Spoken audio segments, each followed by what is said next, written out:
పేద కుటుంబాన్ని ఆదుకోవాలని నారా లోకేష్ యువజన ఫౌండేషన్ రాష్ట్ర అధ్యక్షులు మండపక్క సుబ్బు కోరారు. ఈ మేరకు జిల్లా కలెక్టర్ హరేంద్ర ప్రసాద్, జిల్లా అధ్యక్షులు బత్తల సూర్యప్రసాద్, కాలడి వెంకటేష్, రూరల్ నియోజకవర్గానికి చెందిన కురుపూడి శ్రీనివాసరావు, శాంతి దంపతులను మండపక్క సుబ్బు మర్యాదపూర్వకంగా కలిసి వినతి పత్రాన్ని అందజేశారు. ఈ సందర్భంగా ఆయన మాట్లాడుతూ, శ్రీనివాసరావు, శాంతి దంపతులు ఒకే కాన్పులో 4 ఆడపిల్లలకు జన్మనిచ్చారని, వారి ఆర్థిక పరిస్థితి బాగోలేక ఫౌండేషన్ సహాయం కోరారన్నారు. తెలుగుదేశం పార్టీ మంగళగిరి పార్టీ ఆఫీసులో నారా చంద్రబాబు నాయుడు, నారా లోకేష్, టీడీ జనార్దన్కు తెలియపరిచిన వెంటనే జిల్లా కలెక్టర్కు ఫోన్ చేసి వారిని ఆదుకోవాలని సూచించినట్లు తెలిపారు. కలెక్టర్ను కలిసిన వెంటనే విషయం తెలుసుకొని సానుకూలంగా స్పందించి వారి కుటుంబ సభ్యులకు అండగా ఉంటారని హామీ ఇచ్చినట్లు తెలిపారు.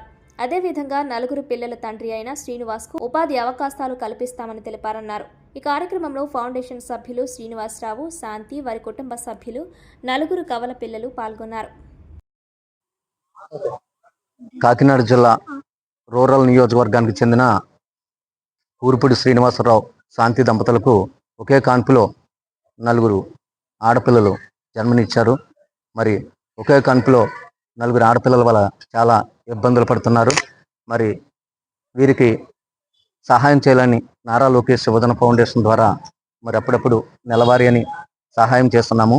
వీళ్ళందరూ మా దగ్గరికి వచ్చి నారా చంద్రబాబు నాయుడు గారు, నారా లోకేష్ గారు, టీడీ జనార్దన్ గారిని కల్పించండి అనగానే మరి ఆ రోజు రాష్ట్ర పార్టీ ఆఫీస్లో జనార్దన్ గారిని చెప్పడం వలన వెంటనే స్పందించి మన కాకినాడ జిల్లా గౌరవనీయులు కలెక్టర్ గారిని ఫోన్ చేసి ఇలాగా వస్తున్నారు కలండని చెప్పారు. ఈరోజు కలెక్టర్ గారిని కలిసిన వెంటనే ఆయన వెంటనే స్పందించి 4 పిల్లలకి నేను అండగా ఉంటాను, అదేవిధంగా వాళ్ళ నాన్నగారు డ్రైవరు చేసి మానేశారు, ఆయన కూడా కార్పొరేషన్లో డ్రైవర్ పోస్టు ఇస్తానడం కూడా మాకు చాలా సంతోషకరంగా ఉంది. మరి జిల్లాలో ఏ ఆపద వచ్చినా మరి కలెక్టర్ గారు వెంటనే స్పందించి చేస్తున్న తీరు అమోఘం. మరి ఆయనకు రుణపడి ఉంటాం.